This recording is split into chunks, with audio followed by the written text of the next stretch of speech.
이제 신학을 하기 전에까지 뭐 일반 대학을 나왔었고 또 직장 생활을 했었기 때문에 사실 친구들 만나는 것을 굉장히 즐겨 했습니다. 뭐 친구들 군대에서 나온 군대 동료들, 친구들, 뭐 그전에는 제가 뭐 신학을 한 것은 아니었으니까. 그리고 항상 모임에 모이게 되면 항상 뭐 제가 주도를 하거나 또 모임 안에서 또 이야기들을 나눌 때 항상 편안하게 세상적인 이야기들을 나눌 수 있었어요. 근데 신학을 하면서부터가 이제 문제가 됐습니다. 거의 다 친구들이 모이는 자리인 술자리 모임인데 이제 제가 가서 물론 저는 이제 술을 먹지 않아도 충분히 이야기를 나눌 수 있고 얼마든지 재미있게 분위기를 맞출 수 있었는데 문제는 이제 처음 하나는 저와의 대화가 이제 전혀 뭐 맞지 않는다는 거죠. 뭐 신학을 하는 저는 모든 관심사가 이제 뭐 인생과 또 신앙에 대한 부분들이라면 또 저와 함께 모였던 많은 세상 친구들이나 회사 동료들은 그러지 않았죠. 거의 일정한 세상의 이야기들이 나오기 시작하니까 제가 별로 그렇게 할 이야기들이 없는 거죠. 또 하나는 또 그분들이 또 저를 부담스러워하기 시작하는 거죠. 전도사가 되고 목사가 되었을 때 만나게 돼 보니까 제 목사가 있는 자리에서 근데 그 중에는 보면은 교회 다니시는 분들이 꽤 있거든요. 교회 집사님도 계시고 또 이제 뭐 교회 일반적으로 이제 교회 열심히 나가시는 분들도 있는데 목사를 앞에 두고 자꾸 세상적인 이야기를 하고 또 농담 같은 거, 세상의 농담 같은 걸 하는 게 굉장히 불편해진다는 것을 느꼈습니다. 그래서 결국에는 제가 가지 않는 게 서로 좀 편하겠구나 생각이 들었고 저도 오히려 이제 그 자리가 불편해지는 거죠. 하물며 믿지 않는 사람들만 이렇게 이야기하는 것이 아니라 때로는 하나님의 사람들도 마찬가지인 것 같아요. 교회라는 이름을 가지고 모였는데도 불구하고 수모임에서 또는 또 여러 가지 성도들의 모임 가운데에서 자꾸 이야기하는 게 믿음이나 권면이나 위로나 어떤 이런 축복의 이야기들이 아니라 모여도 자꾸 세상적인 이야기들을 많이 할 때가 있습니다. 얼마 전에 이제 이야기를 나눴던 이제 30대 후반의 청년은 이야기하더라고요. 20대까지는 몰랐는데 30대 중후반이 넘어가면서 보니까 친구들이 모여도 하는 이야기들이 전부 다 부동산 이야기, 주식 이야기, 그죠? 그리고 이제 앞으로 어떻게 살아가야 될 이야기, 또 온통 엄마들은 모이면 자녀에 대한 이야기, 어느 학원이 좋대더라, 뭐가 좋대더라, 뭘 먹으면 좋대더라. 계속해서 모든 이야기들이 중심이 어떻게 보면 내가 세상에서 인정받고 자리 잡는 자리들 또는 내 자녀들이 조금이라도 더 세상에서 칭찬받고 인정받는 자리들을 향하게 된다는 것이죠. 모든 것이 믿음이 아니라 어떻게 하면 세상의 방법으로 잘 살아내야 될까 이런 이야기들을 나누고 있다는 거예요. 어떻게 해야 우리 아이가 세상에 다른 친구들에게 어떻게 해야 우리 집이 다른 내가 알고 있는 사람들에게 좀 부러워할 만한 집이 되고 조금 사람들에게 동경의 대상이 될 수 있을까? 여러분 그런 세상의 것을 쫓아가던 그 마지막의 모습이 어떤지를 오늘 본문이 보여주고 있는 거예요. 오늘 좀 말씀 보면은 모압에 관한 것이라 만군의 여호와 이스라엘 하나님께서 이와 같이 말씀하시되 이제는 모압에 대한 이제 심판이 선포되어지고 있습니다. 1절부터 5절까지 등장하는 지명들을 보면 느보, 기랴다임, 미스갑, 헤스본, 맘멘, 호로나임, 루잇까지 이거 하나하나 전부 다 보면 모압의 주요 도시들입니다. 이 도시들을 하나님께서 심판하실 것이다 라고 이야기하시죠. 심판하시는데 어느 정도 심판을 하시냐면 4절 말씀을 보면 모압이 멸망을 당하여 그 어린이들의 부르짖음이 들리는도다. 결국에는 뭐예요? 제가 다시 얘기하지만 부모들이 다 죽었기 때문에 부모들이 끌려가고 죽었기 때문에 그 자녀들이 부르짖음을 듣게 된다는 것이죠. 남겨진 아이들의 슬픔 소리가 이제 들린다는 게 정말 비참한 상태를 이야기하는 거죠. 그 어느 곳에도 이들을 챙겨주고 도와줄 사람이 없는 황량하고 황폐한 성읍에 이 어린아이들이 남게 되었습니다. 왜 그러냐면 6절 말씀 보면 도망하여 내 생명을 구원하여 광야의 노간주나무같이 될지어다. 9절에도 모압의 날개를 주어 나라 피하게 하라. 결국에는 그 성읍들이 황폐하여 거기에 사는 자가 없으리로다. 이제 그 성읍이 너무나 파괴를 비참하게 당하니까 피하는 게 상책이라는 거예요. 모압의 도시들아 너희가 그 자리를 피해라. 광야로 도망가고 또 그 성읍에서 나와서 도망하여 살라. 그것이 바로 그들의 살아갈 수 있는 방법이라는 것이죠. 광야에 홀로 서 있는 노가주 나무처럼 이 노가주 나무라는 나무가 있는데 이것은 뭐 물이 지어 있는 나무들이 아니라 그냥 띄엄띄엄 서 있는데 어쨌든 살기 위해서 광야로 가는 비참한 삶을 이야기하는 거예요. 왜요? 그 성읍이 황폐해질 것이기 때문입니다. 왜 모압에 대한 심판을 이렇게 내리십니까? 7절 8절에 보면 네가 네 업적과 보물을 의뢰함으로 너도 정복을 당할 것이요 금모스는 그의 제사장들과 고관들과 함께 포로가 되어 갈 것이라. 결국에는 금모스 신과 제사장, 고관들이 다 포로가 되고 파멸한 자가 와서 8절이죠. 파멸하는 자가 와서 각 성읍에 이를 것인즉 한 성읍도 면하지 못할 것이며 골짜기가 멸망하였으며 평지는 파멸되어 여호와의 말씀과 같으리로다. 결국에는 그들이 이렇게 파멸당하고 무너지는 이유를 7절에 네 업적과 보물을 의뢰하였다라고 이야기해요. 여기서 말하는 보물, 또 업적은 권력을 의미합니다. 너의 힘, 네가 가지고 있는 여태까지 이루었던 니네가 이루었던 업적, 권력의 힘을 의지하였고 네가 가지고 있는 물질에 의지하였다라고 이야기해요. 그러니까 이들의 삶은요, 자기들의 자랑이 되는 자리, 자기들의 물질을 쌓는 자리가 이 사람들의 목적의 대부분이었다는 거예요. 그래서 그것을 채워주는 신이 누구다? 금오스로 알고 있어요. 여러분, 금오스라고 하면 여러분이 좀 이해가 안 되시는데 암몬식 이름은 바로 몰렉입니다. 암몬식의 이 신을 부르는 이름은 몰렉이에요. 몰렉 신은 우리가 뭐로 유명하냐면 자녀들을 불을 지피고 자녀들 그곳을 지나가게 하면서 자녀들이 해를 당하거나 죽게 하는 인신제사의 신으로 유명합니다. 그래서 몰렉의 골짜기라고 예루살렘 뒤에서 뭐예요? 그 몰렉을 위해서 제단에 쌓았던 것을 하나님이 가장 싫어하십니다. 왜냐하면 하나님이 가장 싫어하시는 것이 바로 인신제사였기 때문이에요.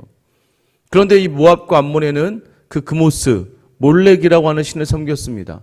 자신들의 물질을 위해서라면, 자신들의 더욱더 난 번영을 위해서라면 자기 자식마저도 인신제사로 바칠 수 있는 사람들이었다는 거예요.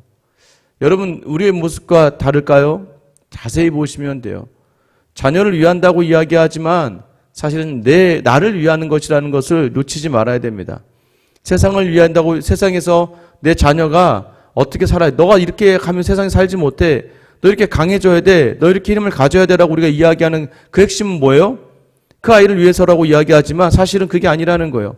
신앙은 정확하게 그 중심을 잡고 있는 거예요. 뭐예요? 내 만족을 위해서예요. 왜냐하면 내가 내 자식 힘든 꼴을 못 보고 내가 내 자식이 내 생각대로 살지 못하는 꼴을 못 보니까 그것이 힘들어지는 것이죠. 결국은 자식을 인신제사로 바치는 이 모압과 암몬의 사람들이나 요즘 자식을 세상에 갖다 바쳐버리는 부모들이나 별반 다를 바가 없다는 걸 아셔야 돼요.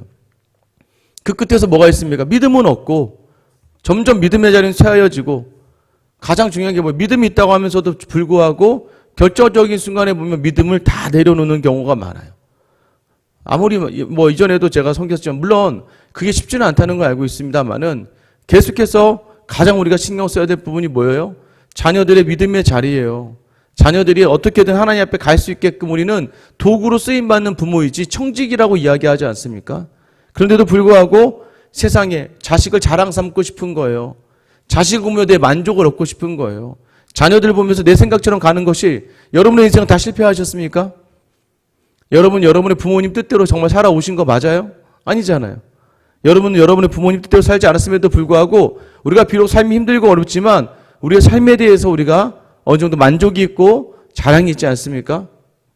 우리의 기준이 자식들의 행복이라고 하는 그 교만함, 그 자랑함으로 나의 만족을 채우려고 하는 자리들. 결국에 어떻게 했다는 거예요?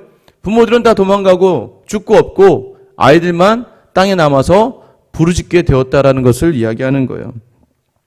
이런 심판이 누구로부터입니까? 10절 말씀에 보면 여호와의 일을 게을리하는 자는 저주를 받을 것이요 자기 칼을 금하여 피를 흘리지 아니하는 자도 저주를 받을 것이로다.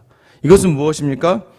칼을 금하여 피를 흘리지 아니하는 자. 그러니까 모압을 죽이기를 그치는 자는 저주받을 거니까 그치지 말란 얘기죠. 이게 무엇이다? 여호와의 일이다라고 얘기하는 거예요. 하나님 일이 무엇이었냐면 이제 모압의 그 금오스를 향하던 사람들, 물질을 향하던 사람들, 자신의 업적과 자신의 권력을 자랑하던 사람들, 그 사람들을 죽이는 일을 서슴지 않는 것이 바로 여호와의 일이다. 결국은 모압을 심판하시는 분도 하나님이다라고 말씀하시는 거예요. 그래서 11절 12절에서는 마치 모압은 여태까지 그런 적이 없었다는 거죠. 모압은 젊은 시절부터 평안하고 포로도 되지 아니하였으므로 마치 술이 그 찢기 위에 있고 이 그릇에서 저 그릇으로 옮기지 않은 같아서 그 맛이 남아있고 냄새가 변하지 아니하였도다. 모압은 여태까지 다른 나라에 의해서 포로로 끌려간 적이 없다는 거예요. 그 나라 계속해서 유지되어 있다는 거예요. 누가 비교하는 거예요? 이스라엘과 비교했을 때 너희가 한 번도 포로로 끌려간 적이 없어서 포도주를 한번 담으면 그릇을 옮기지 않는 것처럼 잘 포도주가 유지가 되면서 맛을 내는 그러한 포도주였으나 12절 그러므로 여호와께서 말씀하시니라 날이 이르리니 내가 술을 옮겨 담는 사람을 보낼 것이라 그들이 기울여서 그 그릇을 비게 하고 그 병들을 부수리니 결국엔 뭐예요? 모압 너희를 옮길 것이야. 내가 너희를 부셔버릴 거야.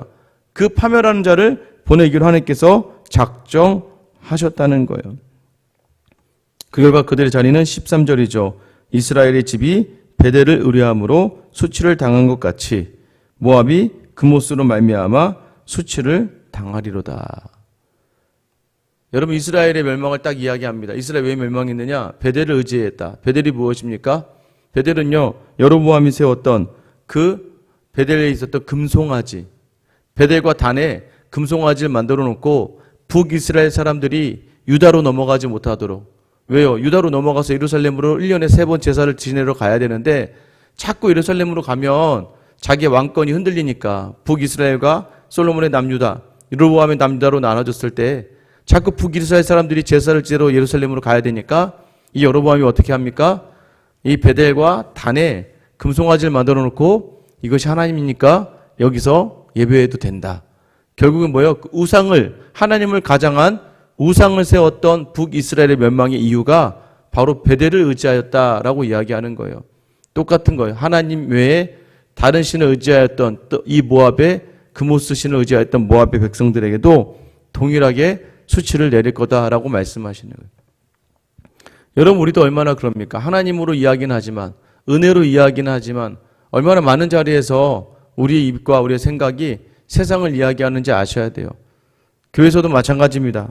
저도 목사로서 노력을 많이 하고 있지만 어떻게 될지 모르겠어요. 쉽지 않다는 거죠. 하나님의 영광을 위한다고 이야기하지만 어떻게 보면 인간의 업적을 이루기 위한 것들, 갑자기 자기도 모르게 모든 간증의 자리에서 몇천 명이 나왔습니다. 얼마를 모았습니다. 교회를 어떻게 지었습니다. 어떻게 우리의 성도들이 이렇게 늘었습니다. 선교사를 몇 명이나 파송했습니다. 여러분 이런 것들 양적인 것에 자신들도 모르게 취하게 된다는 거예요. 한 영혼이라고 항상 이야기하고 한 영혼에 대한 사역에 대해 중요하다고 생각하면서도 불구하고 우리도 모르게 우리가 스스로가 사람이 모이지 않는 곳보다는 모이는 쪽으로, 그리고 항상 할렐루야는 어디서부터 나타나냐면 내가 생각한 기대가 채워질 때, 그래서 마치 하나님이 일하셨다는 이야기는 하지만 결과적으로 내 만족이 채워진 자리를 가지고 하나님의 일로 가장하며 섬기는 우리의 모습을 돌아볼 수 있어야 됩니다. 그러지 않으면 어떻게 된다는 거예요? 수치를 당하게 될 것이다. 14절에 보면 너희가 어찌하여 말하기를 우리는 용사요 능란한 전사라 하느냐. 그들이 자신들이 스스로 전사고 능란한 전사고 용사라고 이야기했지만 결국 너희에게 이 고난이 닥칠 것이다. 이 이야기가 계속되다가 25절 마지막에 어떻게 됩니까? 모압의 뿔이 잘렸고 그 팔이 부러졌다라고 이야기해요. 이건 뭐예요? 결국은 하나님 심판을 하시기로 작정하셨다는 겁니다. 여러분 우리의 이 모압의 가장 큰 패망의 이유가 무엇입니까? 그들의 교만과 그들의 자랑이었어요. 세상의 것으로 높아지려 하였고 나의 만족으로 자랑하려고 했다는 거예요. 신앙의 자리에서 우리가 놓치지 말아야 될 것이 무엇입니까? 그래서 계속해서 세상의 방법과 세상의 뜻으로 자꾸 나를 높이고 나를 드러내고 더 나아가서 나를 자랑하려고 내게 가장 귀하게 해주신 자녀들마저도 그렇게 사용하고 있지 않는가? 내게 주신 교회 안에서도, 내게 주신 사명의 자리에서도, 내게 주신 모든 직업과 가정의 자리에서도 그렇게 있지는 않은가? 여러분 돌아볼 수 있어야 돼요. 왜요? 그러다가 교만의 자리와 자랑의 자리를 반드시 치신다는 거예요. 왜요? 하나님을 대신하여 쫓아갔던 모든 그 자리에 마지막은 패망이다라고 오늘 말씀을 통해서 우리에게 하나님의 말씀이 임하는 겁니다. 여러분 기억하셔야 됩니다. 다시 또 하나님께로, 다시 또 말씀으로. 그러지 않으면 어떻게 된다는 거예요? 오늘 모압에서 보여준 교만과 자랑의 그 끝자락이 너무나 비참하다는 거예요. 특히 여러분의 자녀들을 위해서 기도하시기 바랍니다. 왜요? 우리에게 주어진 자녀를 두고 우리도 모르게 잠깐 생각을 놓치면 바로 세상으로 달려가 버리거든요. 조금만 놓치면 여러분이 언제 분하십니까? 언제 분해요? 세상과 싸워서 내 자녀가 질 때 화가 나는 거예요. 세상 속에서 내 자녀가 도태된다고 느껴질 때 화가 나는 거예요. 그런데 우리는 결코 믿음의 자리가 도태되어지고 믿음의 자리가 따라가지 못하고 믿음의 자리에 서지 못하는 거 가지고 분노하지 않잖아요. 결국 그 끝이 그다지 좋지는 않다는 거. 왜 한국교회가 지금 쇠퇴의 길을 걷고 있습니까? 부모님은 예수 믿었는데 자녀들이 예수를 안 믿으니까. 왜 자녀들이 예수를 안 믿습니까? 부모들은 교회 열심히 나가요. 맨날 엄마는 널 위해 기도해. 아빠는 널 위해 기도해. 널 위해서 아빠 엄마가 얼마나 예배를 열심히 드리는데 봉사를 얼마나 열심히 하는데 헌신을 얼마나 얘기하는데 라고 본인들이 열심히 이야기하지만 자녀들이 믿음의 자리에 서도록 검열하지 않고 자녀들이 믿음의 자리를 떠나갈 때 안타까워하지 않고 자녀들이 믿음으로 기도하지 않는 자리에 대해서 아무 생각 없이 그냥 흘러가기 때문에 너는 공부만 잘하면 돼. 너는 시킨 대로만 잘하면 돼. 교회 안 나가서 또는 교회에서 예배를 제대로 자세를 잡지 않고 드리는 것 때문에 자녀들 혼내거나 나무란 적 있습니까? 교회를 쉽게 생각하고 교회를 아무렇지 않게 생각해서 그것을 가지고 자녀들에게 뭐라고 이야기한 적 있어 보세요? 아니잖아요. 학교에 늦거나 성적이 안 나왔거나 학교에서 좀 떨어지거나 다른 아이들에 비해서 진도가 늦게 나가거나 공부를 안 하거나 예습을 너무 놀면 여러분 이거 보세요. 우리의 모든 자리도요. 또 자녀들 마찬가지죠. 교회 기도의 자리에 안타까워하는 심정이 아니라 집은 어떻게 구했니? 직장은 어떠니? 계속 세상의 염려로만 자녀들에게 다가가다 보면 결국엔 그 모든 끝은 이 패망의 자리밖에 있을 수 없다는 것을 성경이 이야기하는 거예요. 오늘 다시 한번 자녀를 이야기했지만 우리의 모든 자리가 하나님을 대신하여 의지하던 모든 것들을 꺼내낼 수 있는 결단, 다시 한번 믿음으로 서는 결단, 그 결단이 여러분이 있게 되기를 예수님의 이름으로 축원합니다. 자, 같이 한번 기도하실게요. 여전히 믿음이 있다고 이야기하면서 세상을 향하고 또 세상에 보기에 자랑할 만한 것에 집중하는 삶의 자리를 내어놓게 해달라고, 하나님을 기뻐하실 일을 택하고 영혼의 기쁨을 누리는 귀한 하루가 될 수 있게끔 여러분 기도하셨으면 좋겠어요. 우리가 특별히 오늘 본문을 통해서 우리가 놓치고 있는 자녀의 믿음의 생활들을 위해서 또한 기도하시면 좋겠습니다. 하나님이 자녀가 구원의 자리에 이르고 믿음의 자리에 서고 믿음으로 나아올 수 있도록 주님의 은혜를 주시며, 인생 금방이에요. 눈 한번 깜빡하면 40, 50, 60, 70 되는 나이들, 그러다가 깜빡하면 이 세상이 끝입니다. 하나님이 자녀들에게 영생이라고 하는, 영혼이라고 하는 그 복이 놓쳐지지 않는 은혜를 달라고 여러분 기도하셔야 돼요. 그래서 우리의 교만과 자랑의 자를 내려놓고 하나님만 온전히 섬기는 귀한 은혜가 있게 해달라고. 특별히 위드 코로나입니다. 여기저기 확진자가 많이 늘지만 특별히 기도하는 건 중증 환자들이 있지 않도록, 또 더 나아가서 이제는 많은 사람들이 회복되는 자리, 그 자리에서 특별히 한국교회가 회복될 수 있도록 여러분 기도해 주시기를 부탁드립니다. 우리 선교사님을 기도하실 때는 이준호 선교사님, 미나미 후나바시 교회, 일본의 교회 중에 목회자가 없어서 파송받아서 10명 남짓의 성도를 데리고 최선을 다해서 사역을 하고 있습니다. 이제 전도도 하고 또 교회 모든 자리에 회복되어져 가는 가운데 있습니다. 그 모든 자리에서 하나님의 임재를 경험하고 더욱더 부흥의 열매를 맺을 수 있는 귀한 교회가 되게 해달라고, 오늘 시간 나와 이 나라 민족과 한국교회, 특히 이준호 선교사님을 위해서 우리 같이 주님의 이름 부르며 기도하며 나아가겠습니다. 주여